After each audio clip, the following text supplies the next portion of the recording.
Assalamualaikum warahmatullahi wabarakatuh. Selamat siang dan salam sejahtera kita semua. Kenalkan, nama saya Dimas Sifaul Kulub dengan NIM 1220673. Saya yang akan bertugas sebagai moderator dalam sesi presentasi kelompok 4. Pada kesempatan kali ini, kelompok kami yang terdiri dari Syahfal Saiful Kahfi, Hapsari Imtiaz, Wanapati Hidayat, Nabila Septiani, dan saya Dimas Sifaul Kulub, yang akan memaparkan materi dengan judul Perkembangan Hukum Cyber di Indonesia, Antar Regulasi dan Implementasi.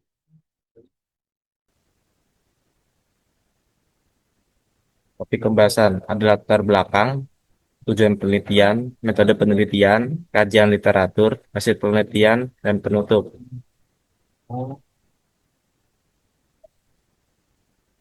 Latar belakang, perkembangan teknologi informasi dan komunikasi di era digital telah mengubah pola hidup masyarakat di Indonesia, menciptakan ruang cyber sebagai bagian dari kehidupan sehari-hari.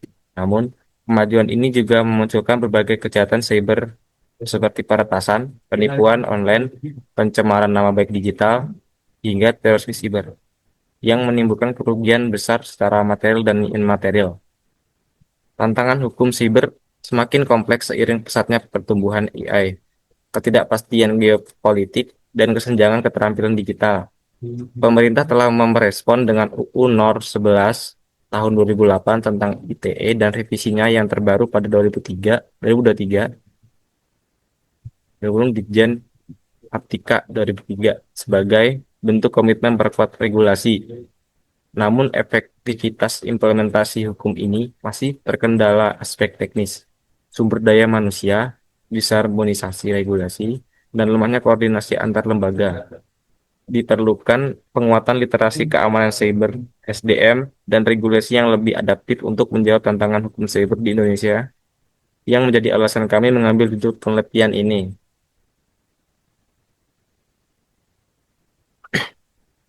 Tujuan penelitian. Berdasarkan latar belakang sebelumnya, penelitian ini merumuskan beberapa permasalahan utama, yaitu satu, menelusuri evolusi regulasi hukum siber di Indonesia dengan menyoroti perubahan kebijakan, pembaruan undang-undang, serta dinamika hukum yang terjadi dalam kurun waktu tersebut. Dua, mengungkap berbagai tantangan utama yang menghambat penerapan hukum siber di Indonesia, mencakup persoalan kelembagaan, kurangnya kapabilitas teknis, keterbatasan sumber daya manusia, serta lemahnya sinergi antaristasi penegak hukum. Tiga, menganalisis sejauh mana regulasi hukum siber saat ini mampu merespons dan menanggulangi beragam jenis kejahatan cyber berdasarkan efektivitas penegak hukum, studi kasus aktual, dan pandangan para pihak yang terlibat dalam bidang tersebut. Metodologi penelitian ini menggunakan metode yuridis normatif dengan pendekatan peraturan perundang-undangan dan analisis dokumen hukum terkait. Menggunakan sumber data sekunder berupa undang-undang dan peraturan hukum terkait. Putusan pengadilan dalam kasus-kasus cybercrime, artikel ilmiah dan jurnal hukum dan studi kasus implementasi hukum cyber menggunakan teknik analisis deskriptif analisis dengan menelaah kesesuaian antara norma hukum dan praktik implementasi di lapangan, serta mengidentifikasi faktor-faktor yang mempengaruhi penegakan hukum cyber.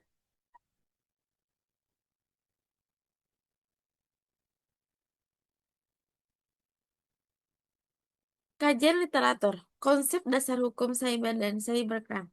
Hukum cyber atau cyber law merupakan aspek hukum yang mengatur aktivitas manusia dalam ruang cyber, termasuk di dalam transaksi elektronik, perlindungan data, dan pencegahan kejahatan cyber.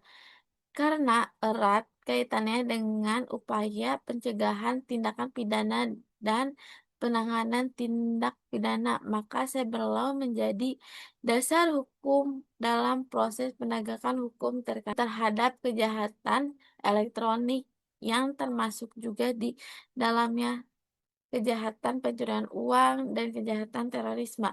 Cybercrime atau kejahatan cyber dapat didefinisikan sebagai tindakan kriminal yang dilakukan dengan menggunakan teknologi komputer dan jaringan internet sebagai alat atau target secara sederhana. Sederhana. Materi Materi UU ITE dapat dibagi menjadi dua bagian besar, yaitu mengenai transaksi elektronik dan perbuatan yang dilarang.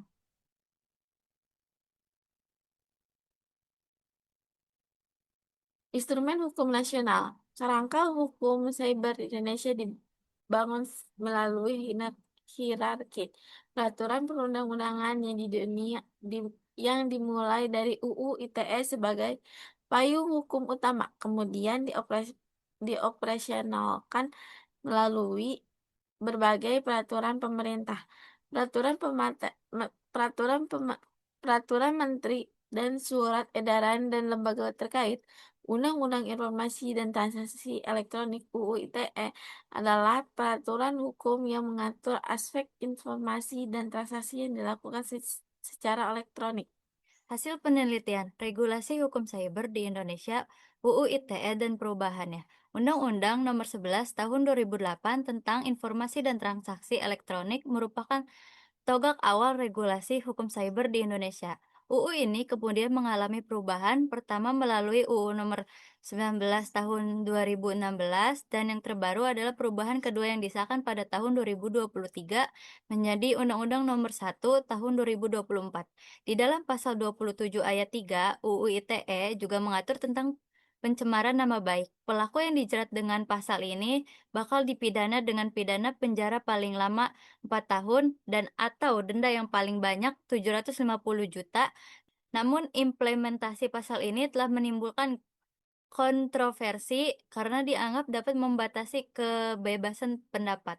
Peraturan pelaksanaan implementasi UU ITE didukung oleh berbagai peraturan pelaksanaan, antara lain 1. Peraturan Pemerintah Nomor 82 Tahun 2012 tentang penyelenggaraan sistem dan transaksi elektronik. 2. Peraturan Menteri Komunikasi dan Informatika tentang berbagai aspek teknis. 3. Surat Edaran Kapolri tentang penanganan kasus cyber. Menempatkan pusat data dan pusat pemulihan bencana di wilayah hukum Indonesia, Pasal 17 Ayat 2 PP 82 Tahun 2012. Menunjukkan upaya pemerintahan dalam menjaga kedaulatan data nasional. Peran lembaga penegakan hukum. Beberapa lembaga memiliki peran kunci dalam implementasi hukum cyber. 1. Kementerian Komunikasi dan Informatika sebagai regulator utama. 2. Badan Cyber dan Sandi Negara (BSSN), Koordinator Keamanan Cyber Nasional. 3. Kepolisian RI, penegakan hukum utama untuk kasus cybercrime.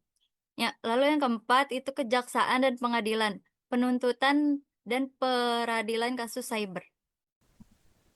Berikut ini hasil penelitian studi kasus. Pertama, kasus peretasan data. Berbagai kasus peretasan data besar-besaran yang terjadi dalam beberapa tahun terakhir menunjukkan kerentanan sistem keamanan siber nasional dan tantangan dalam penegakan hukum lintas batas. Yang kedua, kasus pencemaran nama baik digital. Implementasi pasal 27 ayat 3 Undang-Undang ITE sering menuai kritik karena dianggap terlalu luas dan dapat digunakan untuk membungkam kritik yang sah. Mendesak pemerintah untuk memastikan implementasi Undang-Undang Nomor 1 Tahun 2024 agar tidak digunakan untuk mengkriminalisasi kelompok kritis. Untuk yang ketiga, kasus penipuan online. Marakah penipuan online menunjukkan perlunya pendekatan yang lebih komprehensif dalam pencegahan dan penindakan, tidak hanya dari aspek hukum tetapi juga edukasi masyarakat.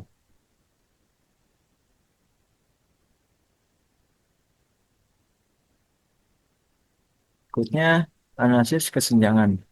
Terdapat kesenjangan signifikan antara regulasi dan implementasi. Antara lain, pertama, gap antara norma dan praktik. Regulasi yang ada belum sepenuhnya dapat diimplementasikan secara efektif.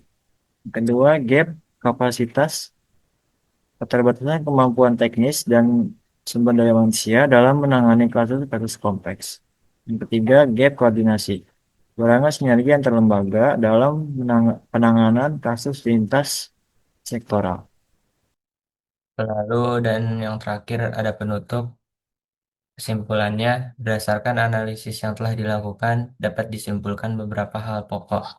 Pertama, perkembangan regulasi hukum cyber di Indonesia menunjukkan kemajuan yang signifikan sejak tahun 2008. Indonesia telah memiliki kerangka hukum yang cukup progresif melalui UU ITE dan berbagai peraturan pelaksanaannya.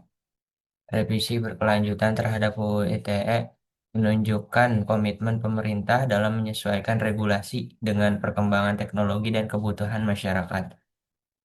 Kedua, implementasi hukum cyber masih menghadapi berbagai tantangan kompleks, kendala teknis, keterbatasan sumber daya manusia, dan ketidaksinkronan antar regulasi menjadi hambatan utama dalam penegakan hukum cyber yang efektif. UU Keamanan dan Ketahanan Cyber diperlukan untuk memberikan kerangka hukum yang lebih komprehensif dalam menghadapi ancaman cyber yang semakin kompleks. Lalu yang ketiga, efektivitas regulasi dalam menangani kejahatan cyber masih terbatas. Meskipun terdapat peningkatan dalam penanganan kasus-kasus cyber, masih diperlukan perbaikan dalam berbagai aspek implementasi untuk mencapai tujuan perlindungan masyarakat dari ancaman cyber. Di sini ada sarannya, berdasarkan temuan penelitian, beberapa rekomendasi yang dapat diberikan. Pertama, pembaruan regulasi, yaitu yang pertama, melakukan evaluasi berkala terhadap efektivitas regulasi yang ada. Lalu yang kedua, menyusun regulasi yang lebih adaptif terhadap perkembangan teknologi. Dan yang ketiga, harmonisasi regulasi antar sektor untuk menghindari tumpang tindih dan konflik norma. Penguatan kapasitas. Yang pertama, meningkatkan investasi dalam pengembangan SDM di bidang keamanan cyber. Lalu yang kedua, mengembangkan infrastruktur forensik digital yang memadai. Dan yang ketiga, menciptakan program pelatihan berkelanjutan untuk aparat penegak hukum. Edukasi dan literasi. Pertama, meningkatkan literasi digital masyarakat untuk pencegahan kejahatan cyber. Lalu yang kedua, mengembangkan program edukasi hukum cyber yang komprehensif. Dan yang ketiga, melibatkan berbagai stakeholder dalam kampanye kesadaran keamanan cyber. Dan yang terakhir, koordinasi dan sinergi. Yang pertama, memperkuat koordinasi lintas sektor dalam penanganan kasus cyber. Lalu yang kedua, mengembangkan mekanisme kerjasama internasional yang lebih efektif. Dan yang ketiga, menciptakan platform komunikasi yang terintegritas antar lembaga penegak hukum. Dengan implementasi rekomendasi ini, diharapkan Indonesia dapat mewujudkan sistem hukum cyber yang lebih efektif, adaptif, dan responsif terhadap perkembangan teknologi dan ancaman cyber yang terus berkembang. Sekian, terima kasih.